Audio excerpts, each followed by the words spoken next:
Welcome to the Strategic Thinkers Podcast. This is one that I have been looking forward to. I've been sharing that this is special because a lot of times I have people within the industry that want to be able to have conversations, but it's a little different when I get to talk to someone that has the wealth of experience, but also is able to come at it from a different perspective because there are a lot of people that want to look into entrepreneurship, but they only hear about it from the perspective of people that have corporate jobs or people that have done specific things. This gives a real world view and someone that is a bit of a serial entrepreneur. So he's done accounting, he's done marketing, and now he's doing something that I find very special. He's working with people and breathing life into offices and homes and in a way that's really, really special. With that, I am going to say, here's the promise that I'm going to make with this episode.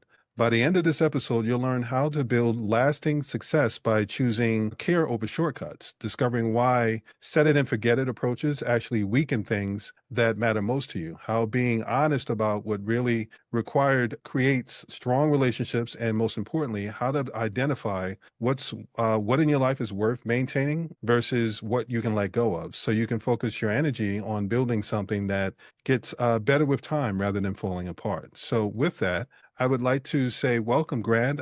This is a true pleasure for me. I get to geek out about some plants, and that is one of my favorite things. And I also get to talk about serial entrepreneurship, which is something else that is a big part of my life. So thank you so much for your time. And I want to be able to talk about GrowUp Greenwalls and your path and everything that's led up to where you're at right now. Thanks, Sean. Yeah, very excited to be here. I love talking about business in general. I love talking about my business. As people know, I can talk about it all day. So if I talk too much, feel free to tell me to get back on track. Not at all. You're fine. Well, I don't really like to go with questions as much as talking points so that it's more of a natural thing. So I'd love to start by talking about the transformation you see in spaces when you install green world projects. Yeah. So as you said, I've done a lot of things. I've been involved in lots of businesses, and I've done work with some big corporate clients. But one of the things that struck me the most when I started doing this business is just how putting the plants into the space just changes the space immediately. The first green wall I ever installed was at a brew pub down here in San Diego. And not having, I kind of came into this and went in as I tend to do, sort of boots and all. And here we were putting these plants into the space, and it was San Diego is a great place for craft breweries, and this was a brew pub that was really in a warehouse. Like, that's Okay. all the space was. And so it was very echoey and all of that. And just as the plants went on the wall, you just felt the whole space kind of calm down. The noise disappears a little bit, and the space changes. And we've done it from, moss walls in warehouses. We do exhibition spaces, big Mm. exhibition spaces where there's all the technology you can imagine. But when the plants go up, and whether it's the preserved moss or whether it's live plants, people just gravitate towards it. And the number of people that, from the contractors that are helping us to the client to people walking past, people are just drawn into it. So from that point of view, such a feel good business. So, I love it. Absolutely. I know that, and we talked about this previously, that I remember working in some office spaces where I worked some serious hours. So I would be in as the sun was technically coming up, and by the time I left, the sun was going down. And the only time I really got to see some sunlight and have like that natural experience was going out for lunch. And even with that, in New York, there's that pace. You run out and you're grabbing something to eat, and then you're going back into the office so you can get done what you need to get done. There is a massive difference between working in environments where you don't get the sunlight, you don't get that life. It can be depressing. It can be Yeah. something that it has ramifications that people don't necessarily think about until you find yourself in a position where that one change that you're able to bring into someone's job and then into their life actually makes a big difference. So I've seen the difference between very sterile environments versus something where people brought in that kind of life, that kind of natural thing, where there are some people that just, if nothing else, they want to go out and just take their shoes off and put their feet in the grass for a moment just so that they can reconnect. And it allows them to be able to focus and re-energize. So I think there's a big thing that you're doing and that's really significant that a lot of people may not think about until they actually experience not having it and then experience having it. So thank you for what you're doing because I know the difference that it makes. And I'm fascinated, and I will kind of transition because you started in accounting, you've got a marketing agency in your past, which when you can have one, it's one thing, but when you jump into something else and you're successful in that as well, that starts to put you into the serial entrepreneur mindset. And for those to be two completely different things, and then you end up doing Greenwall projects, it shows that you've not only been able to learn from the different things that you've been able to do, but that something that my grandmother told me when I was younger, I love the saying jack of all trades until I learned about the other side of it that says master of none. So I love that you are a jack of all trades and you've been able to master each one and learn from each one as you progress. So can you tell us a bit about your journey from accounting to marketing to now Living Walls? Sure. Yeah, I mean, certainly jack of all trades, whether I've mastered any of them or not is, we'll leave it to to other people to judge. But yeah, I mean, I qualified as an accountant. I did my articles with Arthur Andersen, always knowing that I was going to, I wanted to be an entrepreneur. It was a big word, and I liked it, and it made me sound, I guess, sound interesting. And so, I left Arthur Andersen, went in at the end of my articles, which most article clerks do, and I went into telecoms, and I worked in telecoms, which is very exciting. I lived in London for 7 years, working right in around 2000, right at the when telecoms in Europe was being all unbundled, privatized, Yeah. and I was working for an American company, WorldCom at the time, and just doing really exciting things. And I love that. I love processes. I love business. I love to just do big projects. We did a very exciting project. We rolled out SAP across 11 countries in just under a year. We pulled together a whole big team of people. I love working in teams. So we did that. So there was some finance, but it was mostly, business stuff and people, really. It's just about people and running a team and all of that stuff. And then when I was done with that, we got to the end of that project. Then we kind of went into normal business, and I'm not good at doing normal business. I'm not good at doing the same thing day in and day I out. understand. Yeah, so my best friend and my brother were doing some stuff together back in South Africa. My first child was born. I'd been sick, and it was just we needed to change our lives. I wanted to get out of London, wanted to go back and be closer to family. We kind of identified that there was a time coming up in our lives, my wife and I, where we had a limited time where we could be equals with our parents, and had the opportunity to go back and live in South Africa and, play golf with my dad, and just,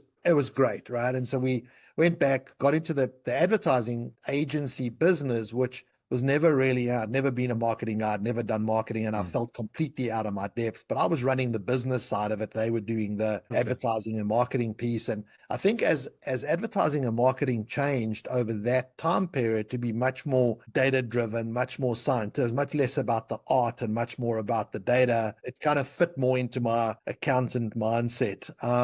So we ran the agency for I started off as the operations guy. My partner was MD and doing all the client stuff. And then we spun out a digital marketing business out of that, which my brother still runs. He's a marketing and sales guru. And they got that business called Spitfire Inbound that they're now an elite HubSpot partner.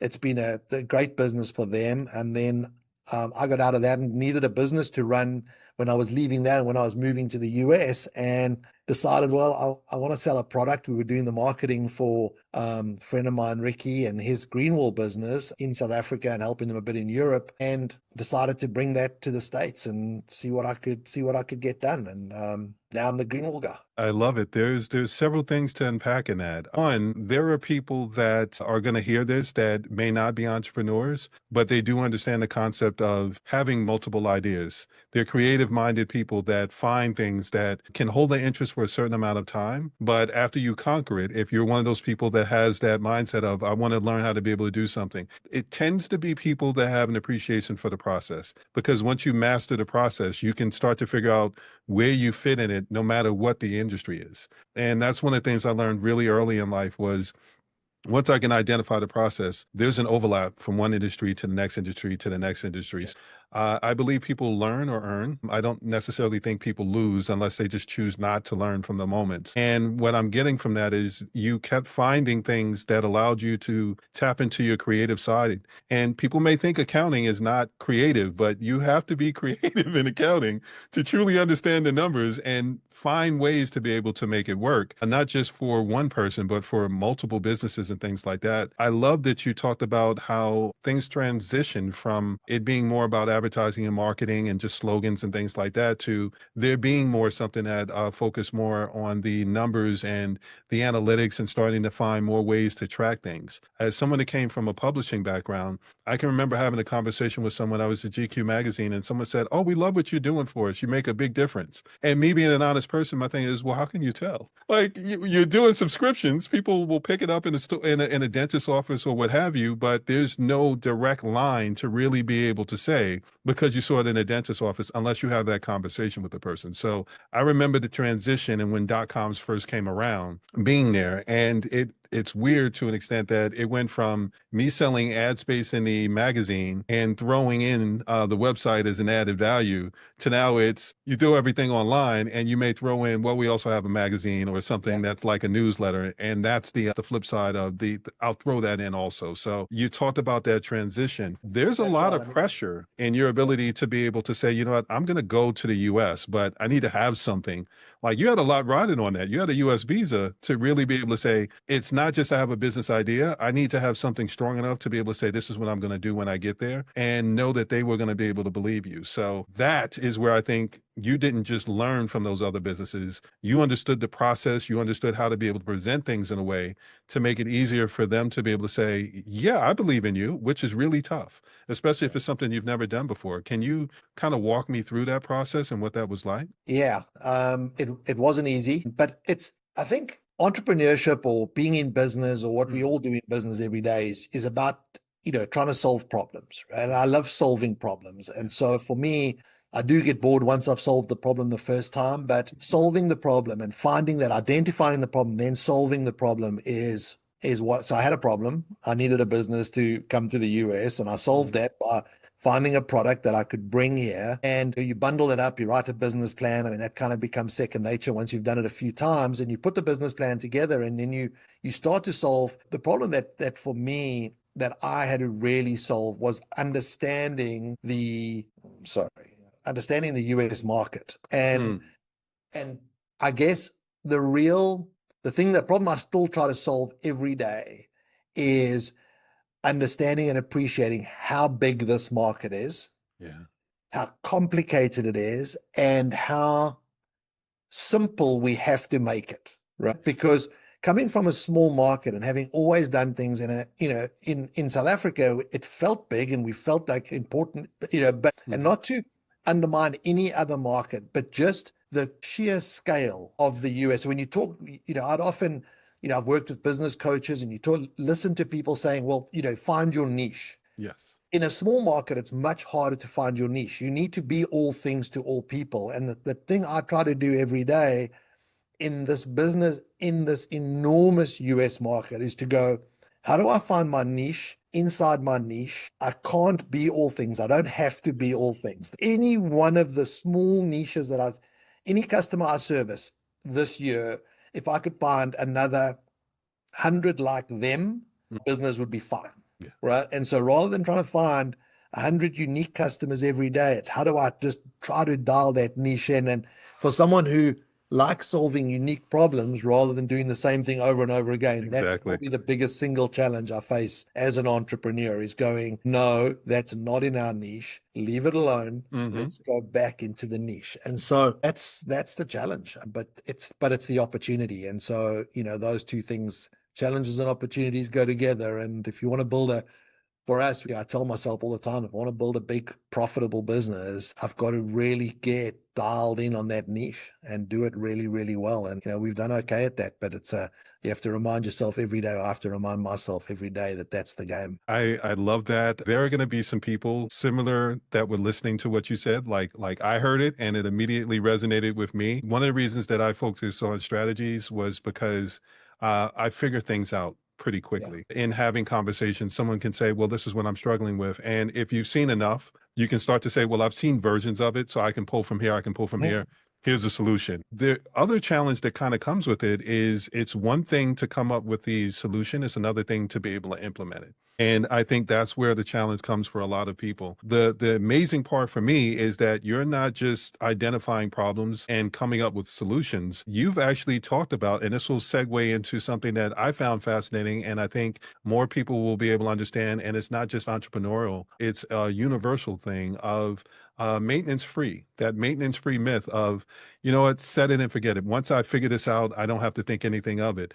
You've spoken to being able to say, okay, yes, I figured something out, but you found from someone that's been able to do different things. Let me put it this way, from someone that's been able to be in different industries and do different things, you found something that challenges you every day. And it makes it so that you have something that gives you a reason to be excited about it.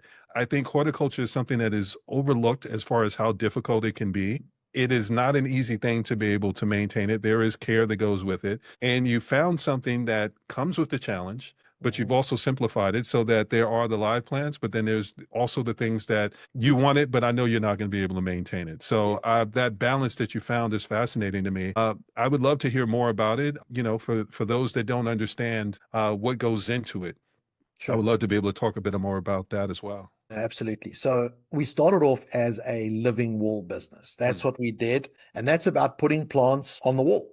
mm, It's really simple, but not that simple. And we have a great system that we use that has really been developed to try to make it as simple as possible. And so we've done a lot of these. We've done a lot of living walls, and most of them have been successful, and not all of them have been successful. okay. And one of the things we learned from that is that people sell this myth that you can buy a maintenance-free living wall, right? And that there may be people in the industry who will fight with me, but I don't think there will be, because I think we all understand that there's no such thing as a maintenance-free living wall. There is such a thing as an automated living wall. There is such a thing as a living wall that doesn't need regular maintenance, or that doesn't need to be looked at every day. But every living wall needs regular maintenance. Plants grow, they change, climate, the weather changes. Even if a wall's indoors, the levels of humidity change, the plants Mhm. change, they grow, to be they need to be taken care of. Now, some of that can be automated, and Mhm. a lot of it can be automated, but not all of it. And so we have clients that we talk to, that I have a client I'm talking to right now that really, really wants a living wall in their apartment. The wall is 20 feet tall, Wow. and it's in an apartment. And we have to have a very serious conversation that goes, are you sure that you want to take on, not, it's the whole, like, we used to have an advert that they would run every year before Christmas in South Africa that says a dog is not just for Christmas, a puppy is not just for Christmas. Right. And I kind of liken that to a living wall. This is not just something you're going to look after for 3 months or 6 months. It's going to be successful, and it's going to be beautiful for a long time. And so just know that during that time, you are going to have to continue to maintain it. And if that's not for you, then that's okay, right? Because a lot of the benefits of biophilia and of feeling good comes from the greenness you see behind me, Yes. which is not alive anymore. Right? It was alive, but it's been preserved. It still makes me feel great. Some of it is real, and Mm, real plants are awesome. But if those real plants are going to be more hassle than they're worth, and so you're going to get over it and you're going to throw them away, let's get 80% of the benefits that come from having the green and feeling mhm. like you're in nature. And there's lots of ways we can do that. And so our living wall business expanded into being a preserved moss business as well. Okay. And it's now expanded into being a silk plant and artificial plant business, Okay.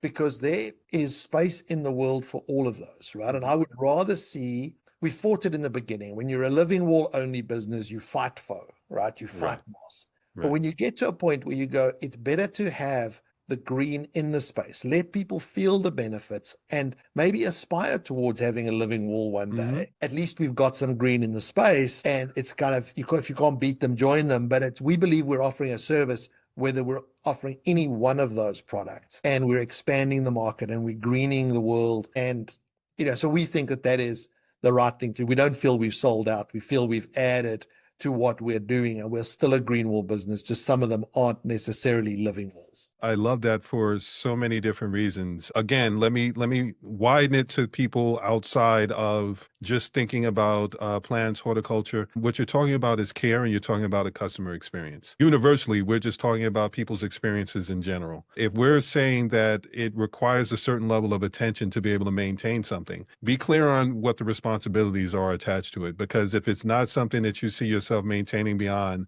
that 3 months, 4 months, or something like that, then what you're getting is something that's temporary. So why get something that's temporary when you can get something that is built so that it gives you all the same things placebo wise? You look at it, you get the same Yeah. feeling, you get everything else. So I don't think you sold out. I think what you've done is you've expanded it so that more people can have that experience and they don't have the same level of responsibility. And in this world today, there are a lot of people that don't want the responsibility, but they do want the experience. So I don't think that's Absolutely. selling out. I think that's welcoming more people to have an experience that they would have otherwise been left out of. And I think Mhm. we're seeing more of that just in the layoffs and things alone. There are a lot of people that would have never thought about being entrepreneurs, but now it's almost something that some people are being pushed into because they have to figure out now what? What's the next Yeah. thing I have to do? Because I've been an employee, I've been trying to get a job, I can't get something. So now I have to figure out what the next thing's going to be. I think what you are describing for people that can look at it from so many different perspectives is you're giving people the roadmap, that map to say, you know what,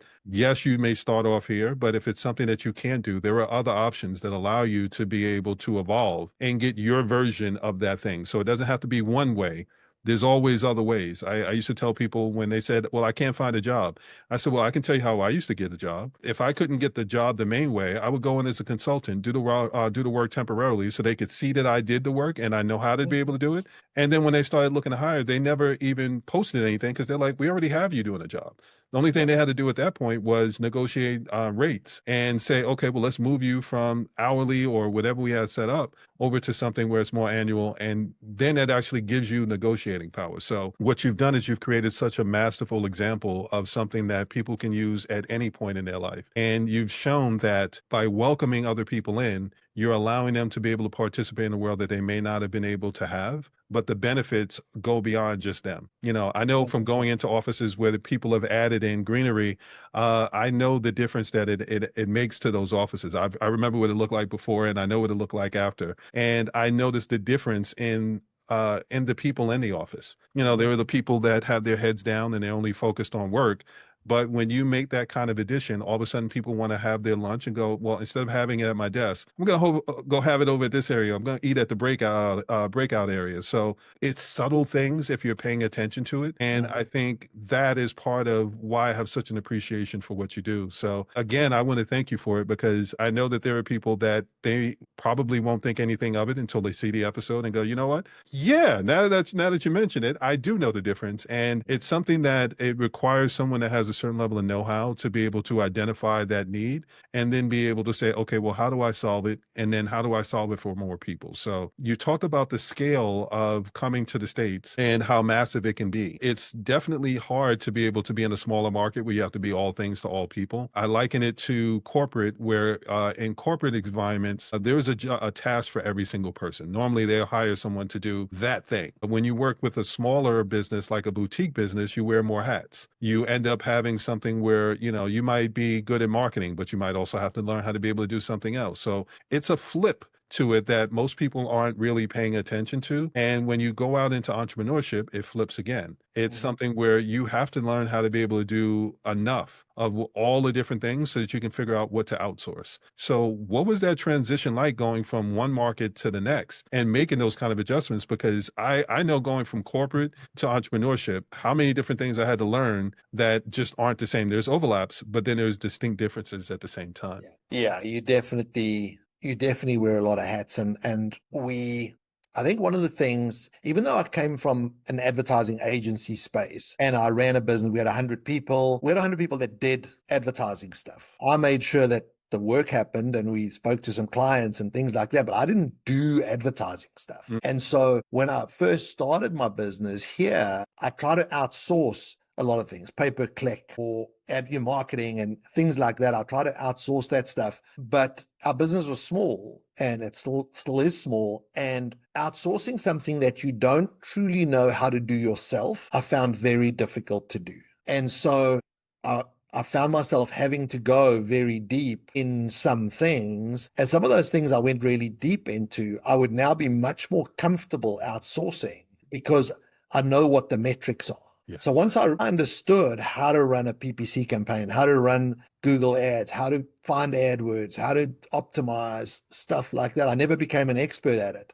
But I now have an agency that's been with me for 6 years. I talk to them once every 2 months, but I get the reports and I know what they're doing and I feel comfortable with them. Whereas until such time as I learned how to do it, I really battled. And so, I've become a master HubSpot guy because I do that stuff. I can build a web page, I can run a campaign, I can build a workflow.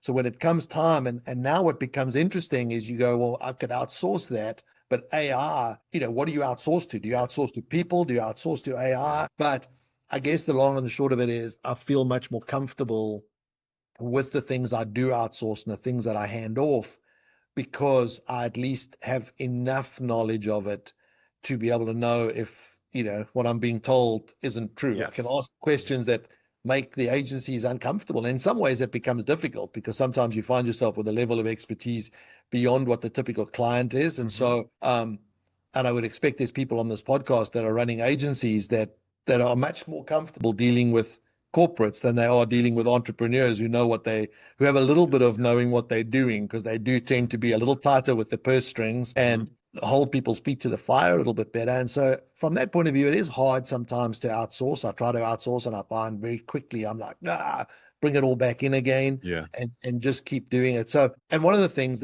about talking about the big market, especially because we've tried to service the whole country from day one, is it's really, really hard to build real relationships. Yeah. Whereas, when in South Africa, I've been in business a long time. I knew a lot of people. It was easy to, I never felt I had to go in the front door. I always knew if I needed to find someone to do something, I could, pick up the phone or phone someone. Here, it's much more, one, I'm new. Two, we serve, if I want someone to do something for me in New York, like I got to go in the front door. I got to go online, I find the person. And thank goodness for the internet and for the way the world is now. It would be impossible 20 years ago to do what we're doing now, but we've built some great relationships and just, I still think that relationships are a huge part of business. And if you're not striving every day to build relationships and you want to be just transactional, again, I guess that kind of comes down to the plant maintenance thing, right? Like you can be just transactional, just be churning out thousands of emails. But when you do get an opportunity to build actual relationships and you have people that you go and see and people that like I got an email today from a guy that's off the back of a relationship. Hey, we're doing this project in Atlanta. We know that you're the guys to help us. Such a satisfying feeling. And so just driving towards that all the time and making sure you're not burning bridges and making sure you're just doing the best you can and hoping it comes back to you in the world at some stage it's very satisfying when it happens. I don't know if you realize just how powerful what you shared is, but I will kind of unpack some of it. Just to recap, on outsourcing,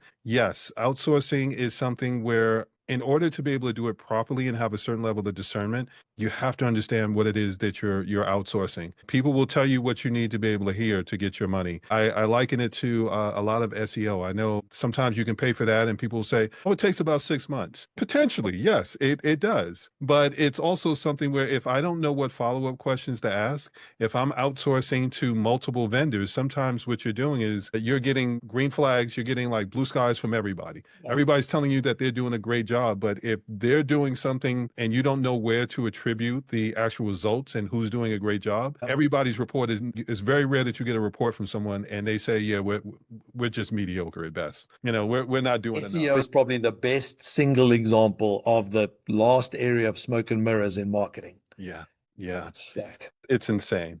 Some of it's working. We're just not sure which piece yet. So you've got to keep doing all of it. It's like, oh man, I hated that argument. I have an appreciation for it to a certain extent when it's done well, because that organic traffic is something that when done well, you can tell. You can Hmm. start to be able to have that conversation. So, like anything in life, if someone says, "Oh, I heard about you," my follow-up question is where and how and who was saying what? Because you were in a room that I wasn't in, and I would love to be able to get those details. I love that you spoke to that because a lot of people just start thinking, okay, well, one, I'm going to go into it and I'm just going to figure everything out. There's time that goes into learning how to be able to do something. And there's a difference between learning how to be able to do something and being competent at it. You have the choice of being able to say, I'm going to outsource it or I'm going to keep it in house. You have the choice because you took the time to be able to figure out, yes, I could continue to pay that person, but I also know how to be able to expedite it and do it in a way now that there's AI and some of these other options that allow you to have that discernment, allow you to be able to say, yes, I want to work with that vendor because I like our relationship, which is the other part that you talked about. Hmm. Networking is one of the things that stands out here. And I've been able to work with different markets is in the States. It is definitely something where relationships matter and you do have to kind of go through the front door. There are so many small business owners. I'll start with them as an example that their business thrives on referrals, not paid campaigns, not any of the rest of that. It's because they know the right people and they have the experience that you had where because they focused on the customer experience, they made sure that whenever someone had that great experience, people remember two things. They remember the people that gave them a great experience, and they remember the people that gave them a bad experience. If you're on the right side of that line, when something good happens, people go, you know what? That made me think of something else great that happened. It's almost like hearing a song that brings back great memories. And you're like, you know what? I just want to reach out to them just to find out how things are going. And Yeah. you will have projects that pop up, and somebody's like, I know you would be the best person for it. They'll hear someone else say something, and they're like, this isn't even on your radar. But if you're going to throw an event, you know what also makes a big difference? Having some greenery, having something there that livens things up instead of having that warehouse where you're going to have something set up and it's going to breathe life into it. How long are people going to be there? If it's something where they're passing through, maybe they may not notice. But if they're going to spend any kind of time there, that's a great thing to be able to have. You're Absolutely. getting that experience from people to be able to share it and have those brand champions who beforehand may not have said, you know what, I don't know how important it is. I just know it's something I'm supposed to have. But once they have it and they see the difference, that is something that I think makes a huge difference in people's lives. And then it's also being able to talk about the process. So I think one of the things that separates you from some other people is your ability to be able to read the process. You're able to identify within the process, okay, these are things that have to happen. And once you're able to identify those, then you start to say, okay, well, I know they have to happen. Is how much time do I have to devote to it versus how much time, how many people can I bring in to make sure that I don't have to spend that time with it? Yeah. And that is something where there are so many people that talk about they want to have a work-life balance. In order to be able to get that, you have to figure out all the things that you don't know that you need to know so that you can start to find the right people to be able to make sure that they're all pulling in the right direction. There's a push and pull that happens with outsourcing where if you've got things siloed and each person is doing their own thing, you can't guarantee that this person doing SEO and this person doing paid ads and this person working on your brand messaging or what have you are all pushing towards the same direction. If you don't know to be able to say, it's great what you're doing, but I have these two people saying this and you're saying this. They're pushing in the right direction and you're pulling people in a direction that when I go to get on the call with someone, asking me about things that I don't really specialize in or I don't want to be able to do. And now I know enough to be able to know you're the one that's making it happen. So I wanted to stop with that to say that is really valuable with what you shared, but it comes from Thank you. being a serial entrepreneur, someone that's managed multiple businesses to be able to identify it and be so comfortable with it that you can be blasé. You said it, but you didn't really like lean into it to go, I mean, it's, it is something that is known, but it's only really known to that level by people that have been through it. For Yeah. the people that are just discovering it, that is an aha moment that you just shared. And I wanted to pause, make sure that people know to, if you didn't catch it the first time, go back and listen. Because what you shared is here's how you can figure out how not to burn through money unnecessarily. Here's how you can make sure that you're always making progress. And here's how you went about doing it and making sure that you didn't compromise the customer experience in the process. Yeah. And I think also, Sean, part of getting to, my age and being an entrepreneur for as long as I've been an entrepreneur is you eventually do get to a point. Well, maybe everyone doesn't, but I've certainly got to the point where you realize that I'm going to make a whole bunch of mistakes. I know a lot of stuff about a lot of stuff. I don't know nearly enough about anything. And as an entrepreneur, I'm probably not going to be the absolute specialist. There are people that know more about everything that I do than I do. Mhm. Making sure that you just I'm just continually trying to course correct.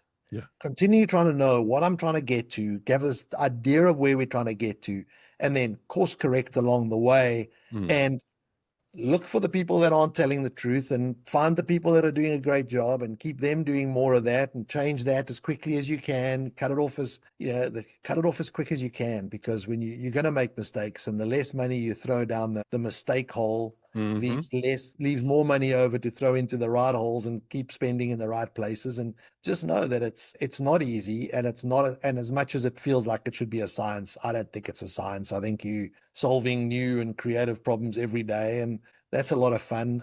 And it's been a fun ride, and we've learned a lot, and you keep learning. And I mean, I love the amount of learning that's going on at the moment. Yeah. The whole AI stuff, and man, it's super exciting, and it's daunting, and all of those things. I apologize for the interruption, but I want to share something with you real quick. After working with hundreds of entrepreneurs, I've learned this. It's never the problem that you can see that's killing your growth. It's the blind spots. So what I've created is the business blind spot calculator. And what it does is it highlights the things that may be slipping past and flying under the radar, because let's be honest, the things that you're aware of, you're already addressing those. So the business blind spot calculator takes about 10 minutes to be able to complete. And what it'll do is it'll highlight some of the things to be able to look out for, some of the things that your competitors may see that you don't, and allow you to be able to plug some of those holes and get back on that path of least resistance. Now let's get you back to the episode. So it's a fascinating time. Again, I want to pause for a moment, because what you covered is something that's really, really important. There's the concept that it gets easier. It doesn't get easier. You just start to learn to identify challenges and mistakes a little bit faster. Mhm. And then you start to be able to make those course corrections faster. There's a saying: if you get on the wrong train, get off at the next stop. There's some people that will not. Am I on the wrong train? Yeah. Stop went by. Maybe I need to figure this out. And that level of indecision is a decision, and it just moves you further and further down the path of something where it's just going to be harder for you to be able to make your way back. The fact that you're able to say, you know what, I do know that there's challenges. I do know that there's things that I'm going to get wrong, but it's not about getting it wrong. It's about how quickly I realize that it's not taking me in the direction that I want to be able to go, and how quickly I can make the adjustments. And then there's the rinse and repeat. When you find something that works, it is so tempting, especially when you're a creative minded person, to go, all right, well, I figured that out. I can jump to the next thing. No, figure out how to be able to repeat that and make sure that you have that down, so that you can free yourself up to be able to have the bandwidth to start looking for the other things that you can be great at, and do that from there. So I think that's something else that you've excelled at, to the point where you're not necessarily thinking about it the same way as someone that may be earlier stage, where they're still in the process of trying to figure out that first version of it, or that first iteration. You're able to say, for example, you went from, let me double check, you went from 20 pot walls to 3,000 pot installations. You don't see that kind of growth if you're still trying to figure it out. You have to figure it out, then figure out all the other options. And once you start to cancel things out, then it makes it easier for you to have conversations with people, where people are always going to look for other options. They're always going to look to go, well, I see you offer this, but can you do this? It's like if you go to a restaurant, there's always someone that orders off menu.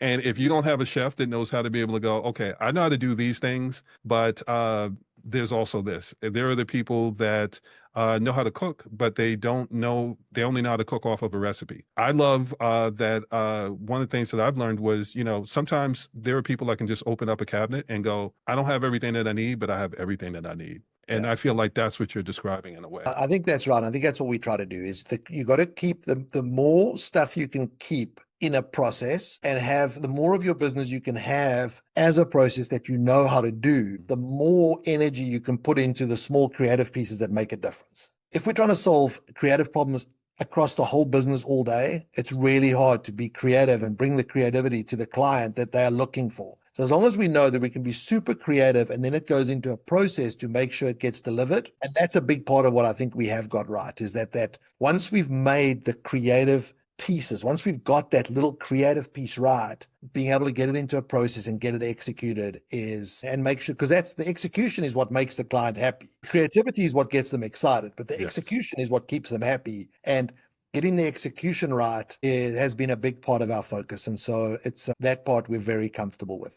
We really do get that right more often than we don't. And that allows us to be it allows the salespeople and allows me to be creative on the front Hmm. end to sell a dream and a vision because I know that the team Exactly. behind me can execute it. Exactly. Yeah, I mean, there's so much to that. It's yes, the sale is great, but that's what gets someone to the door. And maybe Mhm. on the other side of it, it's really about the experience because the experience is the ongoing thing. That's what allows people to keep the lights on. It's what allows people to have that sustainability. It's so much easier to sell to someone that's already a customer than it is to go out and find that ideal customer all over again. Because if they were ideal, then you wouldn't have to work so hard to be able to resell them. So Exactly. identifying what works and creating an experience where you have a system in place. One of the things that stood out to me was when we were talking about it, I'll bring it back to the plants because I know we've been talking Mhm. about entrepreneurship, but your care plan. Like, you will say when someone's like, "Oh yeah, we got it," and your thing is, "Do you though?" Like you're not just taking the money and going, "You know what? You'll figure it out." You're not. You're setting them up for success, not for failure. So if you realize that someone's saying, "Well, we want to be able to have this," like you're talking about the 20-foot wall, we need to have a conversation. I need to make sure that I'm protecting not just what I sell, but your experience because your experience is what everybody's going to know about. People will say, all kinds of things with their brand messaging, but what people really listen to are the customer experiences. So Exactly right. you have a And so pushback with that, and I would love for you to be able to talk about that because that goes back to maintenance free. And the dog analogy of there's no such thing as a maintenance free dog, and there is no such thing as set it and forget it with your business or anything else that you're doing. no, that's exactly right. And I mean, we had a great example of this over the last year. A client who wanted to do a plant wall, and he wanted to do this plant wall and it was up high, right? It's like in hindsight, it's even harder to get to than what he told me it was in the first place. But he wanted this plant wall. He was ready to put in the irrigation. He was still in contracting stage, so his contractor was going to run gutters and all of this stuff. And I mean, I don't know how many phone calls we had, and I spent a lot of time with him just talking to him about the fact that this wasn't going to be that easy. Like Mhm. a couple in there, it's at their home, it's 450 plants, 450 little plant babies that someone's going to look after, It's a lot. and it's 20 feet off the ground, and it's a couple that are getting close to retirement. Mhm. Who's going up the ladder 20 feet high to look after the plants every now and again? Like, it's just, is that really something you want? I understand you want the look, you want it to look genuine and all that sort of thing. And I sent them samples, and eventually we delivered an artificial plant wall. Plants, and it was really hard to get to the wall. There's a bark. Anyway, it doesn't matter. But they are so happy. When he sent me his final check, he sent me a handwritten note going, which you don't get very often, right? And it was like, "Thank you. Everybody loves it. It's gorgeous." And that wall will look like that 2 years from. They can go on vacation for a month. They can Wow. come back. It's going to look exactly the same. 2 years, 5 years, 10 years from now, it's going to look amazing. And if they want to change it, they can consciously make an effort to change it. Mhm. I feel like I won that conversation because I know that 6 months from now I was going to be having the conversation around it's hard to maintain, and Yeah. what the plants are dying. Some of the plants are dying because we can't get up there, and we haven't got up as often as we should, and we haven't Mhm. plants have got too big now because they haven't been trimmed back. I have other clients who have plant walls that, we look after, and I mean, I've got a client who's got a plant wall that's 6 years old. The professional maintenance company looking after it. It's 2,000 plants outdoors. It's beautiful, right? But it's being properly looked after. We had that conversation up front that said this is not something that we would suggest you do on your own. And they've gone through that process. They've invested in it, and it's gorgeous. So just I guess for us, having an alternative product to take them to helps us to be a lot more honest in our conversation. If I Mhm. knew the only sale I could make was the sale that wasn't necessarily the right sale, then it would be much harder for me to walk away from the deal. But knowing I can put them into something that is the right deal, and to your analogy, if the only thing I sold was SEO, I'd find it very hard to tell you that PPC was the right answer for your Right. business. But if I'm able to offer both, then it does make it, which is, and so that's good for us. And so it doesn't help me stay in my niche, but it helps me be more honest when I'm having a sales conversation. I think that's the balance that I'm trying to find, is making sure we have the right solution for people, not just a solution. I think what you're speaking to is integrity, and not everybody has it. There are some people that will absolutely sell someone on, well, that's what you said you wanted. and they will then upsell them later and say, well, Yeah. now that you realize that's not what you really wanted, let's go ahead and make sure that we can get you what you want. But it's an upsell, it's not the correct sell. And what I appreciated from when you first mentioned it to me, and then even a better explanation now, is the care that you put into making sure that people are not just getting validated on, well, we want this. So, just give us what we want. There are people that are that way, but they will actually thank you or give you that handwritten note later when they say, you know what, you could have just been agreeable and done what I asked you to do, but you actually made sure that I got what I wanted. You Yeah. made sure that I got what I needed. Knowing that someone's getting a little older, I know that they're not going to want to go up and down to try to be able to take care of all of that. There's also just the analogy beyond the plants. You're talking about scaling. I know from plants that I have plants that grow, like my Monstera, it will grow in so many different directions and take up a whole bunch of space. I have Yeah. to know when to scale it back and be able to say, you know what, these are the confines of what I need you to be able to grow within, and stake it and do different things to be able to make sure that it grows out the way that I want to be able to have it grow. That's in life, that's in business, that's in so many different things. If you are just allowing things to grow in any direction without any kind of system, process, or anything, you don't know what to expect. You Mhm. will end up having people with very high expectations and a lot of disappointment on the back end. What you're doing is you actually have a system and you've thought through the process enough to be able to say, okay, yes, I could do that, but I can also create some other options. So when Yeah. someone says that's what they want because it looks beautiful, I can actually give them options that allow them to be able to have it in a way that works for them. Yeah. So I bring that back around full circle to being able to say, yes, there are the live living walls, but there are also the people that are not very good or they may not be in a position to. So it's not about them not having the ability to be able to do it.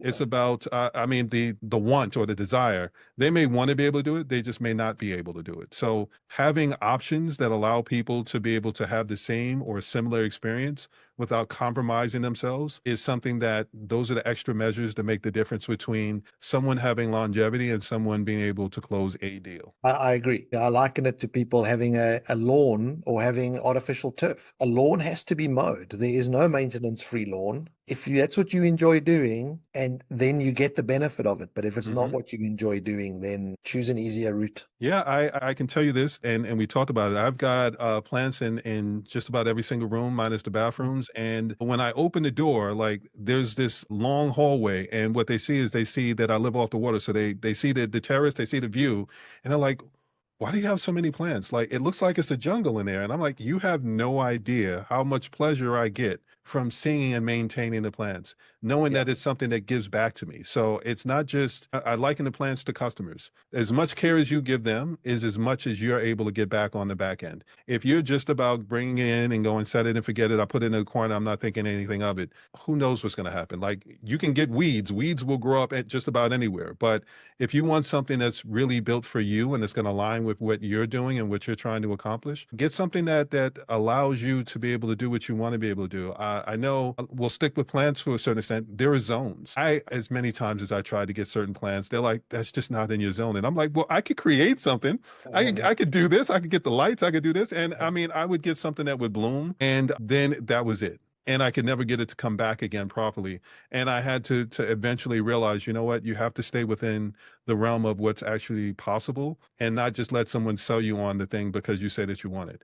They warned me, they told me, and me being stubborn, I went ahead and did it anyway. And you know better than anyone else. It's nothing quite like seeing a plant suffer and die when you Yeah. know that there's not a lot that you can do to be able to correct it. But I love the analogy with it being customers. Like customers are the same way, right? Like Mm, I think that's really, really that's my takeaway from the podcast. Like it's, I appreciate that. it's yeah, they've got to be nurtured and they've got to be looked after and they've got to be in the right place and all that stuff. That was really good. Thanks. No, no worries. I'm very human orientated. I am a consumer first. And I think that's one of the things that make good business people is not to forget what it's like to be a consumer. Anytime I do something, I'm always trying to think about what would it be like to be at the other side of that table. Right. I believe that there are a lot of people that focus on the sale and they forget that everything that comes after. If you look at the customer journeys that people put out as far as strategy, there's no like trust. They don't really talk about what happens after the sale. Yeah. There's just so much talk about everything that you do leading up to it. And my thing is, you know what? The real fun and the excitement is in everything that comes after. So when it came to advertising and marketing, there were a lot of people that did sales. I'm older. So when we did sales, we sold it and we kept it and we had to manage it. Now there's sales where they'll sell and then they hand it off to the account manager. And I'm like, you can sell anything. But if you can't back up what you're saying after the sale and they don't see you again, then it gives you room to not have that same level of integrity. My thing was always, I want to be the person after you spend your money, because that's where the real relationship is. And that's where you have more time to figure out how to be able to make sure that you're getting people those results. I think there are some result driven and solution oriented people. And those are the people that thrive in that circumstance. And there are the people that are willing to tell you what you need to hear. And they don't thrive in that situation because there's a level of accountability that comes with it. No, I think that's right. And I think ultimately that in a lot of ways, that comes down to the difference between being an entrepreneur and being employed. So for those people that are thinking about becoming entrepreneurs that aren't entrepreneurs, if you get the buzz from wanting to have that long ongoing relationship, then go for it. But if Mm, you don't want to be the guy or the girl that's there where the buck stops, then entrepreneurship's not the right decision. Because yeah. ultimately about being an entrepreneur is, when I was in corporate, it's super easy, right? Like, this didn't Hmm. get done. It was that guy's fault, was that guy's fault, was that guy's fault. Yeah. When you're an entrepreneur, there's either cash in the bank or there's not cash in the bank. Hmm. And no one cares about any excuses. Yeah. It's with you, and that's it's great because you get all the reward, and it's not so great because you take all the, it all comes back to you. If it doesn't Yeah. work out, it's on you. There's accountability there, and that's one of the things that I try to convey to people: the importance of putting a foundation and a system in place. We both have an appreciation for the process. You need to understand that before you get into it, because if you don't understand that, what I will tell some people is you can technically be an entrepreneur, but what you'll be is a business owner that needs to hire really, really well. So that may be your gift of being able to pick out talent.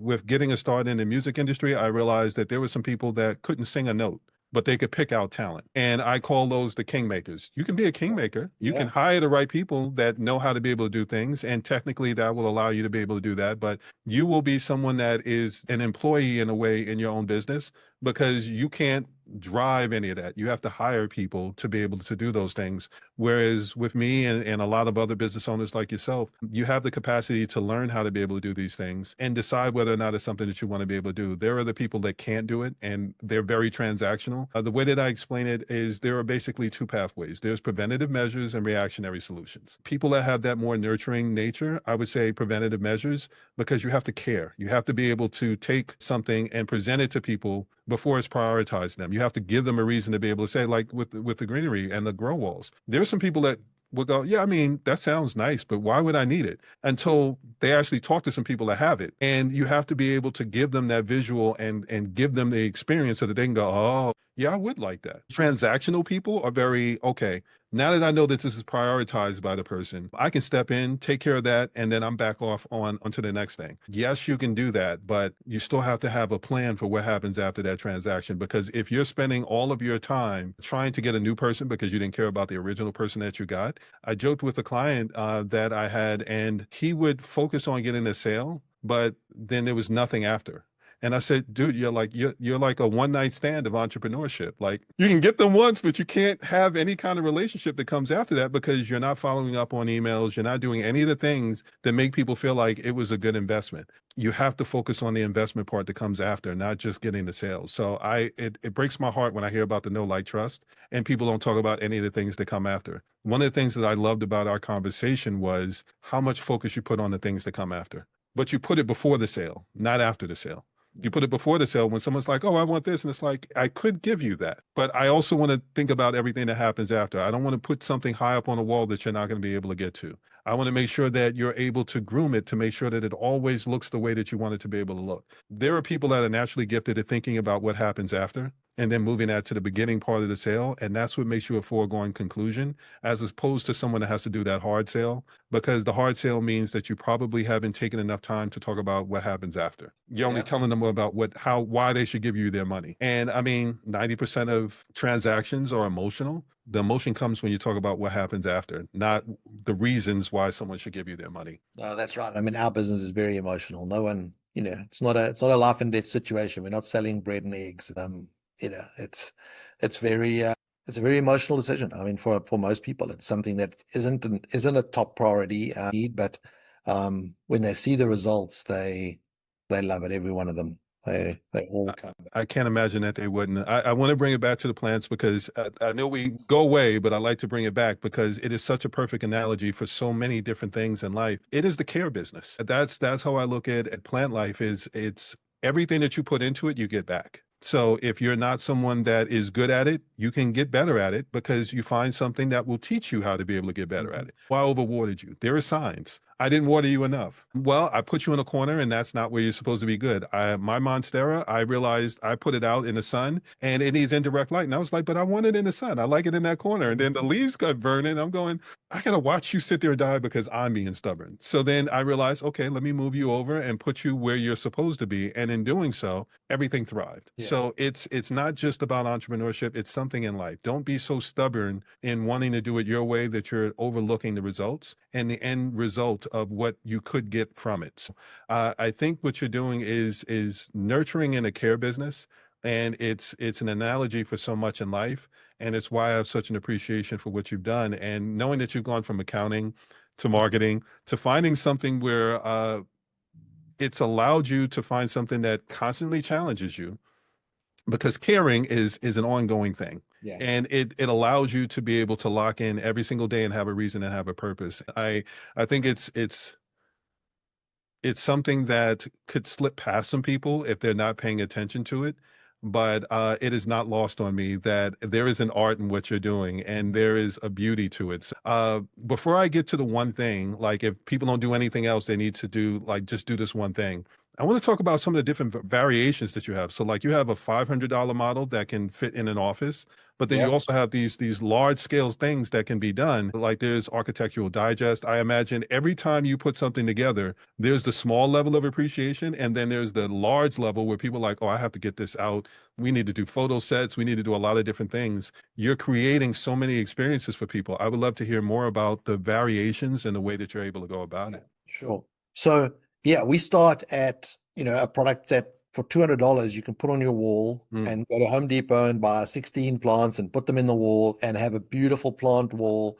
You put in your office, you can put in your kitchen, you can put, wherever you want. And so we start there and then we go, the biggest wall we did was 3,000, I think 3,800 plants, 95 different species. It was amazing. And so those are the ones we take pictures of, that we enter in awards. So part of what was interesting as I started to learn this business and understand the US market, the stuff that people speak about, when you talk about a green wall, you talk about they show you these big green walls in Paris and they're outside of buildings, or there's a very famous picture of the skyscraper I think it's in Asia somewhere, and I think it's in Singapore, and it's got plant walls all over it, right? And that's the thing people see, but that's not what everybody can have. And it's not, to be honest, if I look at it, it's not the thing that's making the difference in the world, right? The making the difference in the world is the plants that are in my office, or the plants that are in a restaurant. When I sit down in a restaurant and there's a plant wall that's absorbing the sound and all of that, or the small plant wall that's in an assisted living facility, allowing someone that's maybe lived their whole life having a garden and now is living in a facility where they don't have that, but they've got plants on the wall. That's making a difference in people's lives. And so for me, that's a big part of what we do. And I love that. I love to be able to, so we can and we do. If there's an opportunity, we'll chase the mega project. But the projects that keep us going every day, and the stuff that puts the food on the table, I guess, is the smaller stuff where we're in people's spaces, bringing it in. And so a part of what we've done from a systems point of view is try to make sure that our system is very scalable and we're able to do it at all sorts of sizes. And so that becomes interesting for me, and the ability to bring it indoors, to put it right where people are, to bring the plants to them rather than the other way around is a nice, it's a nice business from that, and it's a good way for us to do it. So yeah, we have some very cost-effective solutions. Yeah, if you want to spend $200,000, give me a call. I'll find a place to put a green wall for you. We do that stuff as well. Yeah, we did 1,000 square feet of moss at the Chalk Hospital in Orange County, right? The Children's Hospital. It's beautiful. Nice. It's fantastic. You see the pictures on our website, and it's great. And I've no doubt that brightens up the lives of every sick child and family that's coming to that hospital. It's on a completely different scale to other stuff that we do that probably has as big an impact on people's individual lives. And so, yeah, we've got the system is scalable, and you're able to start somewhere, grow to somewhere else, and you're able to aspire to that and still do something that in your own space that is affordable for the average person and isn't only for $100 million homes. We have a greenhouse with a Attainable. $100 million home in LA. You can see the case study on our website. It's amazing, right? But everything in the house is amazing, and the plant wall stands out. That's saying something, because there Yeah, are these mansions and great spaces and they're built for ostentatious reasons, but the grow walls are the things that actually bring meaning, and they every they single bring a detail. lot more than just the high ceilings and all the rest of that. Yeah, I mean, one, you piqued my curiosity because you mentioned restaurants, and I'm thinking about restaurants, and when you're in some place where it's noisy, and the fact that it can absorb some of the sound, you're creating ambiance mhm, beyond what someone may think about, like something that could absorb that kind of sound makes it so that people can hear each other. And it's such a subtle thing that someone wouldn't necessarily say, well, I mean, I don't understand how they figured out the acoustics. But that is part of the acoustics. It's not just visual, it's something that actually adds to the auditory part of yeah, it, where you can say, I sat across from someone in a crowded restaurant and I was able to hear them. We didn't yeah. have to yell. We didn't have to talk about anything. You could have a regular conversation and have someone hear you. So how is that standing out in the restaurant industry, or just places like that? Is that something where that's a known thing, or is that something Yeah. where it takes certain people to have that level of understanding? I mean, more and more, like, I mean, if I just look at the 8 years I've been doing this, like, people didn't know what a green wall was, Okay. not because I started it, but because it's just where the industry was. But you now talk to people, and people are much more aware. Biophilia is much more, people are much more aware of the benefits, and you're seeing it. And once I think it's a funny thing, because now that we've had this interaction, you've spent this time talking about it, you will see plants and greenery everywhere you go Everywhere. that you maybe Everywhere. didn't see before. And you'll go, look, I started something, maybe just observing it a bit more. But like, I go to a lot of restaurants now where you see plants, Mm. people are just, whether it's a green wall or whether it's just plants in between tables or something like that. It's just, I think wherever you go, there's so much more greenery. I look at these big houses that we do, and the amount of greenery that is being put into these houses used to just be artwork that went in to soften the space, but now there's just greenery everywhere, and it's a really fast growing trend of people just, I think it's a factor of the world we live in, right? People just Mm. they want that feeling of nature around them. Yeah, yeah. I mean, I'm looking at New York. I was going out to Manhattan, and I've been in New York for a long time. So there were areas that were more industrial. I'm looking at how many different warehouses and how many different spaces were knocked down, and now there's skyscrapers in place. And I'm thinking, there used to be a park over there. There used to be this, there used to be that, and now all of those things are gone, and it's just the skyscrapers. And it's one of those things where I remember going to, my brother lived at 67th Street. This is only going to be relevant to people in New York, but it's one of those things where I went into the supermarket, and it was one that stayed open, I want to say 24 hours, whatever it was long hours. I went in there, it was like midnight, 1 o'clock, and there were lines. And I'm going, how is there a line at like 12:30, 1 o'clock in the morning? And it's because they built these skyscrapers, and there's just people on top of people on top Yeah, of people. yeah, So by having these things, it's where they're taking down the parks, where they're taking out the little gardens and things that people have. Having something where you can at least put it on the wall is something that, again, there's the acoustics. I'm thinking about the people that used to have a garden that can't maintain their garden, but they love being able to maintain plants. They can have it and still maintain their horticulture by having it on the wall and doing their trimming and everything else and yeah. maintaining it that way. So it's something that is a gift that keeps on giving in so many different ways. So we talked about the restaurants. I would love to kind of understand acoustics, because that just blew my mind. Like, I come from the music side of things, so when you said the acoustics, I'm going, that explains so many different places that I've been that I know had grow walls, and I know that it was something where you could hear someone across the room without them yelling, and you're able to go, I don't understand how I'm able to hear them so clearly. So there's that part for the offices that are very bustling and they have a lot of phones ringing and all the rest of that. I know call centers. I wish they had grow walls in call centers, because all I can hear is everybody else around them to go, I can barely hear what you're saying Yeah. because the person right next to you is talking so loud. How does this work in offices? What is it looking like with being able to Yeah. get into offices, especially Yeah. call center type places? I know there's the plush places that know they want to have it, but are you getting any other smaller businesses that are starting to pay attention to it? We are getting smaller businesses that are playing. I still think most people do it from an aesthetic point of view Mm, rather than a utility point of view. So mm, we've done some moss ceiling panels, some ceiling tiles, mm, things like that. If people have a pure acoustic need, they can get the acoustics for a fraction of the price by buying acoustic panels, right? It doesn't look the same and it's not nearly as, so the benefit is, so I still believe that the real benefit we get from plants is aesthetic in terms of making us feel like we're in nature. And it's a lot harder to put your finger on. Once you've done it, you know it, but it's hard to really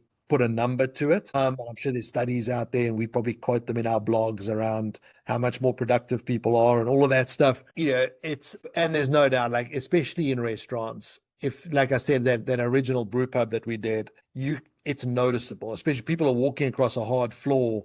Yeah. The noise is getting picked up by that green wall, and there's ways to do it. We've done some ceiling panels, we've done some hanging moss panels where you hang them from the ceiling and you get this I've really seen great that before. effect. So lots of ways to soften the space. It's a very soft product. It's it absorbs, especially live plants really absorb the noise, the heart. It's great. Okay. Well, I apologize. I geeked out completely. You mentioned it, and I'm like, wait. I want to learn more about this. This was for me, and I hope that other people get something from it. But I found it fascinating when you said it. I started thinking about all the examples of different places that I noticed it. Yeah. But I didn't know what I was noticing. So it gave me a level of clarity, and I wanted to be able to ask some follow-ups on it. But I will bring it back and be mindful of your time. If people don't do anything but one thing, if we're talking about taking actions, a lot of times people will see podcasts, they'll watch webinars and all these different things, and they get so overwhelmed, and they'll say, well, they gave me so much, I don't know where to start. If they only do one thing, what would be one thing that you would tell someone if you're interested in entrepreneurship, or if you're just looking at, in general, how to be able to get a sense of purpose? Because you've done different things, but you found your purpose. Amidst doing other things, you found something that challenges you in a way that every day that you wake up, you're able to say, you know what, I still enjoy what I do. What would that be? How do you help people find that? I think for me, it's you have to do something that you're proud of. I think it's a lot easier to do something that you're proud of, right? When I was selling advertising, I'm not sure I was always proud to be selling advertising. Like, I'm not sure I always felt that I understood the benefit that we were selling, and I knew where it fit in the world. I think that feeling that we get every time we do an installation, every time I go back and look at old photographs, we've been gathering up some, being a bit better at gathering up some photographs of jobs we've done in the past. And every time I look at them, I go, wow, like, we did that work. And I think that is a big part of being, a sustainable entrepreneur. Keeping your business going, keeping it going, it's fun and people love it, and we get a lot of reward from that. I mean, it's not easy to be an entrepreneur. I don't think anyone finds it easy, and I think over a career of as an entrepreneur, for a lot of people probably look back and go, well, maybe I could have done some other things. I think to be really successful in business, and having spent a lot of time with a lot of entrepreneurs, the people who are most financially successful are people that have stuck to doing one thing for a long time. They've built one business. I don't know that I have that in me. I've built a lot of businesses, but I've had a lot of fun doing it. And this business is a very feel-good business, and it's a sort of business that I'm proud to say what we do. I'm proud to point people to my website and go, that's what we do. We're authentic. It's real. You can touch it and feel it. And that's a good place to be. I love that, because I can't tell you how many people I speak to on a regular, and do something that you're proud of is not something that comes up a lot. There are a lot of people that cover a lot of different whys, but they don't necessarily cover that. And I think that's something that is one of the reasons why I was so excited to have you on the podcast, because I knew we would be able to cover it from a different perspective. So many people think about just the work part of it, but you were able to speak to, from being someone that's had different businesses, I would say you did find your one thing. But you had to move from the things that you knew that, like, yes, I can do that. Yes, I can be profitable at it.